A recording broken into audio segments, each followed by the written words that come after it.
Alfred saves the day, but ends up having to make a tough choice, plus a new romance blossoms. We're talking all about this explosive episode starting right now. I'm Maria Menounos, and you're tuned in to AfterBuzz TV, the ESPN of TV talk. Now, let the buzz begin. What's up, AfterBuzzers? How's it going? Thank you once again for joining us for this season finale of Pennyworth, and this was an explosive, pun intended, that was episode. So good. I'm your host, Benny Adams, and we have so much to talk about today. But before I go into any more further things about this after show, I want to introduce you to the amazing Ben, aka Robin. Hello, everybody. How is it going? Oh my God, I can't believe it's the last show. I can't believe that. Yeah. But that was very explosive. And my favorite, to be honest. I really have to say it was my favorite episode. Mm-hmm. It was definitely a very, very crazy episode. Right. We have so much to talk about today, including some news and gossip, and we have a very special top three moment, which we're going to talk about our favorite butlers of not just in the DC universe, but of just any movie or any TV show. That's funny. So actually. Stay tuned for that. But before we get into it, what did you think about this episode? I mean, the last couple of seconds, to be honest, I was like, oh my God, what is happening here right now? I mean, Alfred comes in, his dad is about to make this huge explosion. I said, I mean, this is crazy. Yeah. I mean, like, think about it yourself. You're in a room with your dad and he wants to do some crazy stuff. And you as the son trying to save the whole people and the house and the building. But then you also want to save your dad. And wow, I was like, damn, how are they going to end that? Right. You know? So, but then the explosion, okay, I saw that coming at some point, but I also really have to say, I don't know how they did it, but the explosion looked really real. Oh, to yeah. me. So I'm not sure. Do you think it was CGI? I'm not sure about that. So, it probably was. Yeah, it right? has to. I have no idea. It I have looked no great, clue, though. but it did look good. I'm just mind blown, man. Mind blown. The writers did a phenomenal job. For sure. And let's just get right into it. Let's start talking about Lord Howard. He has kidnapped the queen. Right. And he is in it to win it. He's out for blood. And so we find out that the feds are going to his place. As soon as they open the door, we see his wife and the butler. They're hanging. Right. And this foreshadows a lot more hangings. We'll talk a little bit more about that. Yeah. But he has the queen read this statement, and that's pretty much her saying she's giving her power to Lord Howard. At that moment, what were you thinking? I was like, wow. I mean, that's actually a very good position for Lord Howard right now. I mean, he made it. I didn't even expect it to happen, to be honest. Right. I didn't feel that he was on a good track, right? So I feel like he's gonna do something, but that he gets the queen immediately like that, you know, that they basically kind of capture her, and he gets to the main power immediately, basically. Yeah. So he took over. He just went to this one like office space and just basically took over of the overall generals and everybody, right? So that was really impressive for me because it happened so quickly. Insane, man. Insane. Really insane. And I want to talk about, you know, when we first see Lord Howard and he's walking with all these other people, and we haven't really seen him look like this. And you said something about it. He was just walking with such confidence. We've never really seen him look like that. What did you get from that? I mean, he always was he had an attitude a little bit, I felt, right? Every time in every episode. Yeah. But this time, he was even a little more posh in a way, you know? The thing that he was wearing in gold, you know? His nose now out of a sudden is in gold, you know? He looks kind of rich and wealthy out of a sudden, right? Right. So, and I feel like it's still very interesting to me because every time when I see him in connection with Beth and her sister, I was like, I take it serious, don't get me wrong, but it's also kind of funny to watch in a way. So the story writers did a very good job. Every time when I see Beth and the sister, they trying to be so mean and so brutal in a way, but they're also funny at the same point. Yeah, you know what I mean? It's hard to take, especially Beth. It's very hard to take her seriously. Yeah, because when they sit in the living room and they were basically on the couch and then they say, please eat a sandwich. I was like, I just had to laugh. Yeah, I remember you even though like it's like a really awful situation. I know, but it's the Queen, of England. Right. I was like, wow. Okay. Exactly. So the Prime Minister, he is not having it. Lord Howard is saying, you need to give up your position right now, or there will be blood. But the Prime Minister, he's saying he's not going to do it. Do you think he's not going to do it because, or do you think he didn't want to do it because he's thinking about himself, he still wants this power? Or do you think he's thinking about the Queen, like he knows the Queen would not want this? I think the way how I experienced the whole character, I feel he's pretty much about himself. Yeah. I think he's a little selfish. He's trying to pretend from the outside to work and basically, work for the Queen. Right. But I think at the end of the day, he's just trying to take his advantage out of everything, to be honest. Right. So I think in this position, he almost feels like very lost. I can remember like his face when the Queen is talking about that Lord Howard is now taking over. His face was just lost. Yeah. I was like, wow, what are you gonna do now? What are you gonna do now? Yeah. Because he doesn't giving you any time because he wanted to take over immediately and have blood everywhere. Right. But then the general did something that I didn't see coming. But you said, yeah, that's kind of smart in a way to do too, right? To give him 24 hours to not make a big scene out of it at the beginning. Exactly. And then taking over. Right. I didn't see that coming though. And I also want to touch on that. So a lot of people that are now working for Howard, they obviously they don't want to do it. They're not with him, but these are the new orders now. Yeah. And someone else who is not really feeling what Lord Howard is doing is Lord Francis. And she says she didn't sign up for this. She didn't sign up for kidnapping the Queen. What do you think about these two dynamics, and why do you think she's still following him? That was very interesting to me because that was the first time where I basically felt, oh my God, Frances is completely against it now. I think she doesn't feel it anymore at all. I think she's completely over it. I think she just wants to leave. Right. But I think she's kind of... I think he really got power over her. So I think like if she's saying, hey, you know what? I'm not going to follow you anymore. I'm not going to do this. I don't believe that. Right. I think honestly, Lord Howard would just kill her. Right. Because he would be like afraid or scared that she's maybe turn around at some point and maybe he's doing something against him out of a sudden, even down the line or something. Right. And I think she knows that.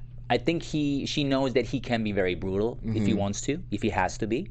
And I think she's just scared of it. Right. But I saw it in her eyes. It's a very interesting point that you just raised right now. I think when they are in this office and he's basically taking the cigarette from her and is smoking and is talking to her, and I looked into her eyes, I was like, wow, she wants to get out of here. Yeah. She's done. But she couldn't, So it's like she pledged her loyalty to him, even though she knows what he's doing is not right. Yeah. And she does not believe in this. She still feels that she has to follow him. And I just thought that was so interesting, because if I was in that position, obviously I'm gonna be like, deuces, I'm out, bro. I would cry. Take it easy, man. I would cry in a second and pray for something, Yeah, exactly.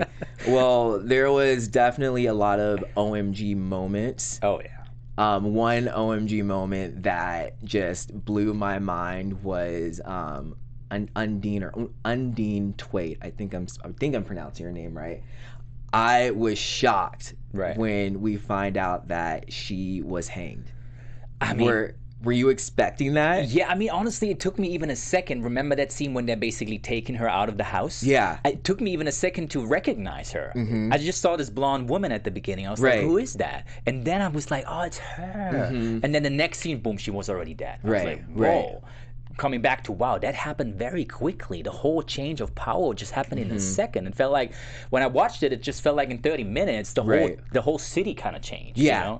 That was impressive to me. It was insane, and I was a little surprised how they dealt with her death. I thought she would have a final moment. Yeah, I guess that's so true. She really didn't. We saw her, like you said, we saw her get taken out. Yeah, and then the next thing we know, we see these people hanging. They're dead, and she's one of them. I know. And you really see like this new world that he is creating. Yeah.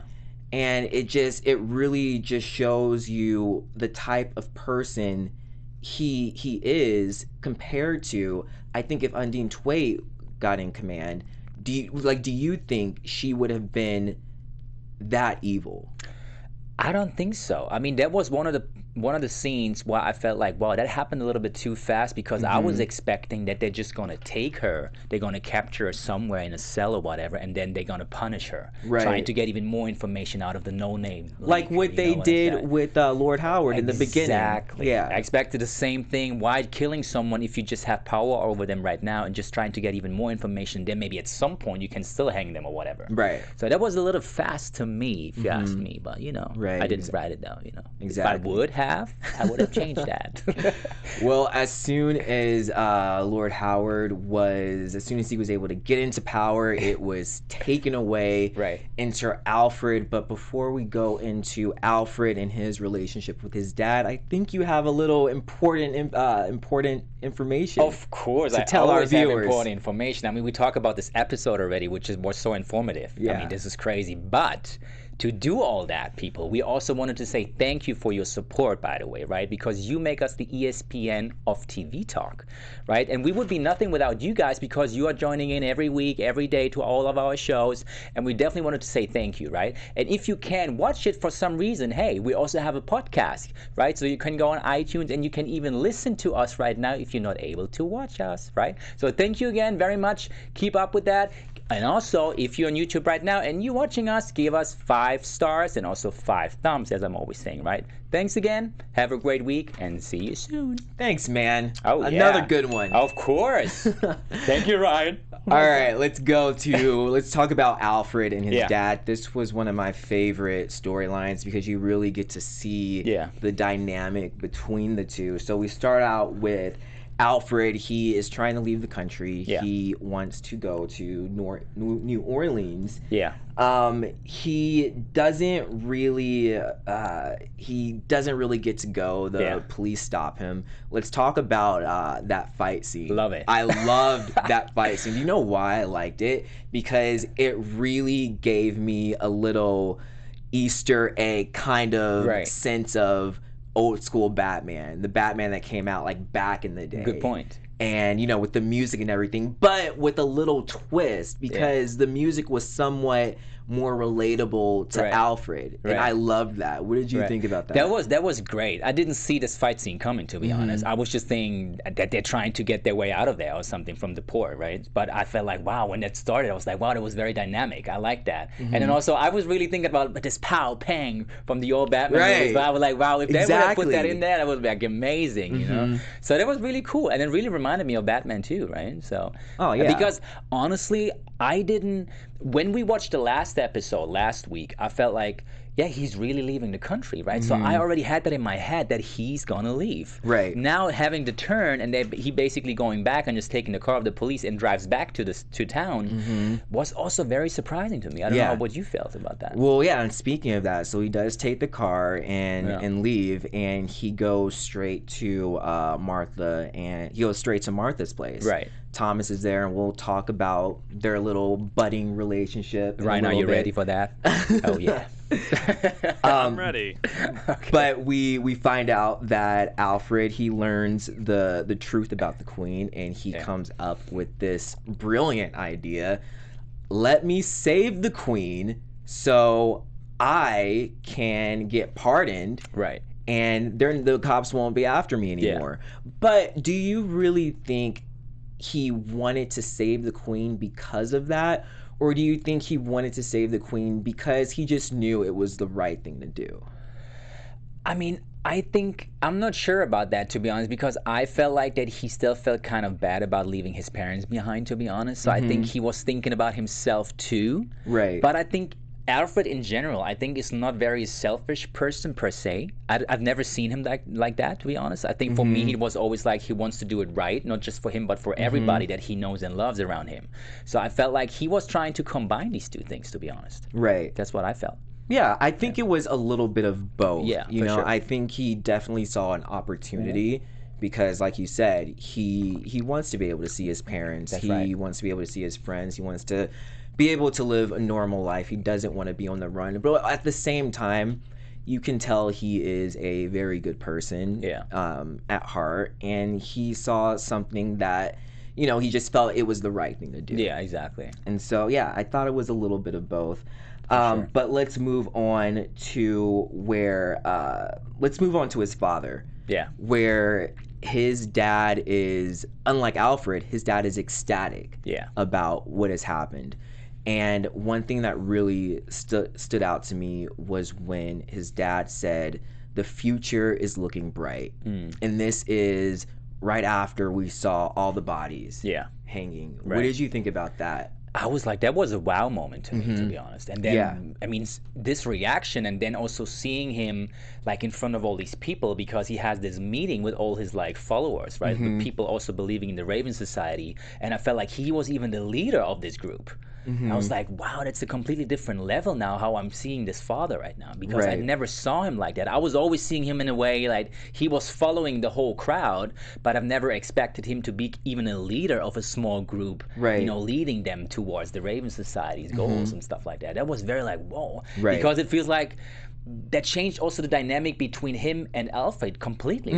Because I was like, wow, because he was always the dad for me in the first place, right? And now that was the point for me when I felt like, wow, he even becomes kind of an enemy against his own son in a way, like an opponent almost, you know? Right.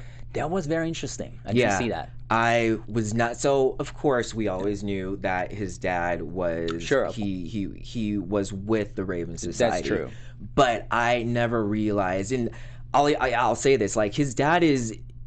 I kind of think his dad is a little evil for thinking all of that, you know? He saw all of these things happening. He saw the bodies hanging. That's right. And, you know, he's saying the future is bright. I looked at his dad completely differently. I looked at him as he was, you know, an evil person. I hate to say it. Like, what did you get that same feeling? Like in this episode or overall? No, in this episode. I mean, it changed the dynamics changed completely to me. I mean, I was like, wow, I would have never expected him to be so proactive out of a sudden, because he became proactive, you know, because he was just a guy watching television, listening to the radio, and just feeling for them and feeling for the Raven Society and supporting them, going to an event and stuff like that. Right. But I feel like he was never someone who like, okay, now I'm taking over with my group that I'm having right here, and now we make it happen no matter what. Because remember the scene when he gets up and is like, who's with me?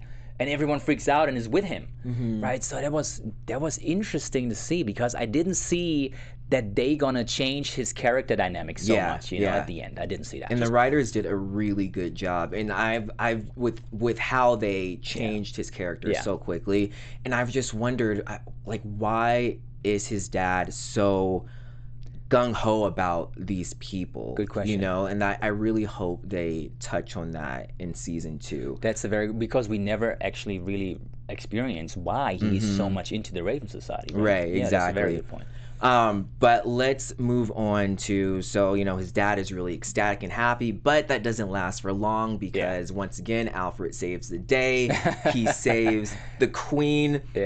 Before we talk about the him saving the queen, let's talk about a little funny moment where the queen is playing cards with the sisters, and Bet thinks the queen is lying. And it's so funny, because I thought the same thing her sister said. And her sister was like, pretty much, she just got kidnapped. Right. She had a knife held up to her. Do you really think she cares about cheating? Exactly. Just, what did you think about that whole moment? That makes it so interesting about these characters, because they, think about it, they're basically taking the queen, they're kidnapping the queen of England. Yeah. Think about that for a second, like what kind of level that is. Right? That's highest royalty here right now. And they just sit in their living room and basically arguing over a card play or whatever, over cards, you know, but they just kidnapped the queen. So I like that. I really like that, and I feel like the screenwriters did a great job to really make them like personal still. You know, they're kind of evil and kidnapping people and would even kill people, and they did kill people already. But they're also just very random, normal people in a way, sitting in the living room, eating sandwiches and playing cards. So, you know, it's very, I like them and I don't. Do you know what I mean? So it's very hard to tell. Well, and I literally just thought about this. This is so interesting, because we were just talking about how Alfred's dad, how I look at him as kind of an evil person now after, you know, seeing all this stuff. But here we have Bet, who when we always talk about her, it's like we really like her because she brings such like a character to the show, but Bet and the dad both believe in the same thing. I know. Bet knows all this stuff is happening, and she's going along what Lord Howard has to say, what Lord Howard wants. Yeah. So what do you think about those two dynamics? If we think the dad is evil, do you think Bet is evil at the same time?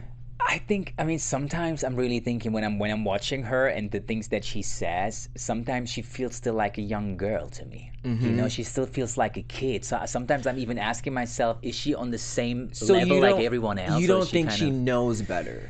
I don't think so. I think she's a little naive too, to be honest. I think she's just like, I think her sister still has power over her, even if she doesn't want to accept that. I think her older sister definitely knows what to do with her. If she says something, at some point, Bet is basically agreeing to it, and she's definitely doing it. So, and I don't know, I think Bet is still kind of a little kid, like a little girl. She just wants to have fun too, you know, and she lost her first love. Right? So she's like, she's an adult. She looks like an adult, but she seems more like a teenager to me.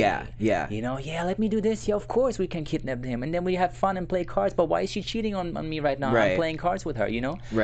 And that's, I mean, it's interesting to see because I feel the story writers, they just want us to have also struggle. To really like be on one side. Exactly. And I think they did a very good job with that. So guys, you did a phenomenal job. Just continue. Shouting out the chat right now. We got Melody Soto saying that they thought the card game was hilarious. And that the queen wasn't the badass I thought she was. She was so weak and it almost made me a damsel in distress. Did you guys agree with that?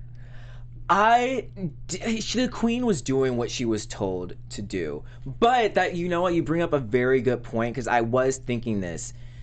They're not gonna. I didn't think they were gonna kill the queen, because if they kill the queen, then all this is for nothing. They need the queen alive for her to read what she read. So in a way, now that you bring that up, Ryan, that I do think the queen was very weak in that moment, because she should have thought, you know, they need me alive to read this.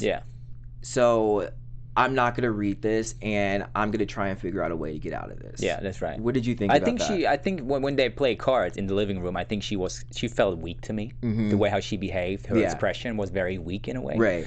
Because I think she didn't really understand, why do we argue over cards here right now? I think it was very like crazy for her in a way. You know, for the sisters, it was kind of normal, I think, because that's what they do. You know what I mean? They're sitting in a living room and they play cards with strangers or whatever. Or just with people that they just kidnapped. For them, it's kind of normal. But then coming as someone in the living room someone who was kidnapped, it's kind of a weird situation, because in the first place you think, oh my God, they might kill me, and then we start arguing about cards. What is that? You know what I mean? So it's just weird, you know? So anyway, Alfred, he saves the day. He's able to rescue the queen after this intense standoff with Bet. And afterwards, we find out that everything is back to normal, with the exception that Alfred has a new love interest, I guess. Oh my I don't know if it's a two-way thing or if it's just one-sided, but the queen is definitely, yes, exactly. And you know what? They definitely had some sex. They definitely had some sex. I mean, it was, I think the queen thought it was very good sex after that. What did you think about that pairing? Did you see that coming? I mean, no, not at all. I didn't see that coming. But I feel like when she had her speech on television, I think she came over to him and she said, "Hey, you called me mama," or something like that, right? She said something like that to him, and then she's whispering in his ear. And then the next scene was ready. Okay, we're done. We did it.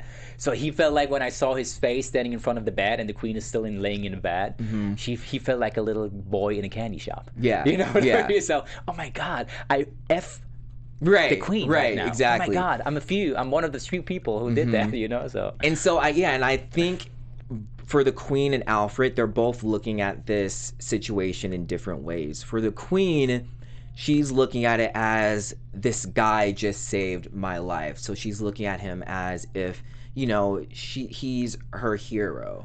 And she has so much lust for him now. And I think that if this never happened, she would probably never look at him that way. Whereas, like you said, Alfred, he's just doing it because it's the queen. She gets what she wants, and then on the same note, he gets to F the queen, like you said. I mean, guys, tell us what you guys think. But if you would have the chance to F someone on that level, would you do it or would you not? And then the second thing is, I honestly believe that even if he wouldn't have saved her or helped her or something, I think for her, he's just like a toy boy. You know what I mean? Right. Don't get me wrong. I don't a little bit like older than he is, but oh my God, he's cute. I just want to do something. Right. I think for both parties, I don't think either of them really are in love. No, not at all. Not at all. This is just, that's for sure. They're having fun. Oh yeah. So let them As have we all fun. do, people, right? Exactly. Ryan? Sorry? What's up? I'm just kidding. Okay. All right. Let's talk about and then he plays his song. Okay. I'm actually in the rhythm even. Okay, gotcha. All right. So, Alfred's dad, he's not happy, and we find out that Alfred learns about his dad's involvement with the Raven Society, which I was a little confused about that because, you live in the same house. How would you not know that he's for this society? And even his wife finds out. But I think you mean like the mom?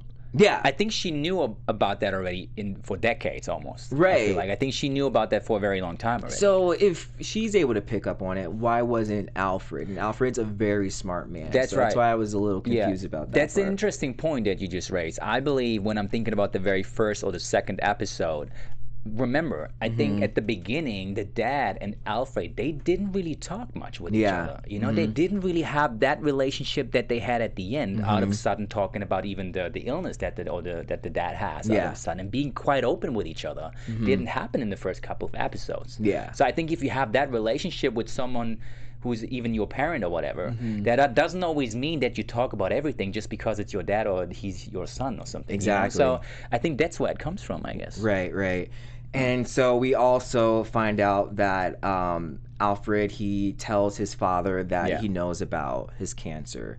Yeah. And like you said, in the beginning, their relationship wasn't, the best. Right. And then, but they do get to a point where they do understand each other and their relationship is that much better. Yeah. That was short-lived because his father has a plan up his sleeve. He knows that Alfred has something to do with Lord Howard getting arrested. What did you think about that moment where his dad was saying goodbye to Alfred? Yeah. I think we talked about that for a second when we watched it. I think it's exactly the same scene that Alfred did when he was about to basically hunt those people and trying to shoot them. I think he did the same thing. He was basically, I said basically again. Oh my God! Stop saying that, Benjamin. No, but he was hugging his mom. He was also coming to his dad and saying, "Bye, Dad." Right. Like having his hand on his shoulder. The same thing that the dad did at the end. And I knew he probably says that for the very last time right now. But I just wanted to also mention something about the relationship that you just pointed out, which is interesting. Do you remember this phase when the dad realized that Alfred knows something? And then out of sudden he's like, "Oh my God, what do you mean? What do you know? What did Mom tell you?" Yeah. Because he was immediately expecting that he knows about the Raven Society. So that means for me, the cancer thing was even nothing for him. Yeah. Did you realize that? Yeah. The Raven Society was the big thing. That was the big secret for him. That he has cancer. Oh my God, that's not important. And he even said, like, I want you to always remember me as, he says something like, as a good person, or if I die, always remember me as a good person. Something around those lines. Even when people talk about me in a bad way. Right, exactly. Which made me understand already, okay, that means some people, like a community of people, know what his dad is all about. Right. But Alfred never realized that for some reason. Even maybe being around those people, no one ever told him about anything, which is very interesting. Right. So I think they were always trying to keep Alfred out of this circle. Yeah. Of everybody who was basically like associated with the Raven Society. Right. Very interesting. Very good point. So we fast forward to the dad, Alfred's dad. He has a bomb. He's planning on killing everyone, including himself. But again, Alfred is there to save the day. He tries to stop the dad. Right. and the dad is like, you know what, you need to leave. And then another OMG moment, Alfred shoots his father. Wow. Were you expecting that? No. Yeah. No, not. I mean, I didn't expect anything because in these moments, I'm always like, how can you end that now? What is the, you have the dad on this side, you have the son on this side, you have the queen in the middle, you have a bomb on the dad's side. How do you end this storyline here right now? Exactly. So, I mean, no, but I didn't see it. But I don't know, what did you feel? Did you see that? I did not see that, and I was surprised that I didn't see that because we've seen in several episodes that Alfred has no problem shooting and killing people. That's right. So even though this is his dad, he saw what was going to happen. True. All these people were going to die. Right. And he knew what he had to do. Do we know if his well, we didn't really see the father, but Alfred and the queen were the only ones that came outside of the house. So I mean, the only thing that didn't really make sense, and correct me if I'm wrong, but if you think about that for a second, you have the dad on one side with the bomb, and then you have Alfred on the other side in the same room in the same building. So no matter what happens, if the dad really does it, everyone will die, even his son. So I'm just assuming, even if the Alfred wouldn't have shot his dad in the shoulder or something, the dad wouldn't have done it. Because come on, think about that for a second. In the first place, because he said, "Hey, you have to take care of mom." Well, no, he did press the button though, because the bomb went off. Yeah, but that's when he did that in a second when he got already shot. Then and I think it was the same moment. I'm not sure if he would have done it though, because he would have realized, wait a second, if I do that right now, my son is going to be dead anyway. So would I kill my son? Maybe I'm just having the wrong way of thinking right now, but I think about that. I don't know. Maybe they'll explain it in season 2. But we're running short on time. Let's quickly talk about Martha and Thomas. What did you think about this whole storyline between them? Oh my God, Ryan, give it to me. Let's talk about that. I need to find the sound. It's okay, no, but let's talk about sex. I was waiting for this, people. I was waiting for this. I was always talking about that in every episode, and now finally. And the funny thing about that is, that Thomas is saying to him, to her, I like you, Martha. I just want to be a good friend to you. You know, I just want to help you. I like you. And then Martha said, "Oh, so you like me sexually?" I loved how and that was so funny. Yeah, I loved how Martha was like, "Oh, really? You really like me?" And I like how they're not just fully in love with each other. I like how it was very awkward, and they still have ways to go to get there. But then we find out Thomas gets shot. This is going to change the dynamic with everything, because I think Martha is going to start getting more feelings for Thomas, because she realized that, I really do care about this man. Like, I didn't want him to die. Real quick, what did you think about that? I feel like I totally agree. I think she just wanted to hear that he likes her. I think she wanted him to like her, but she would have never said it by herself in the first place. So I think she was always waiting for him to tell her.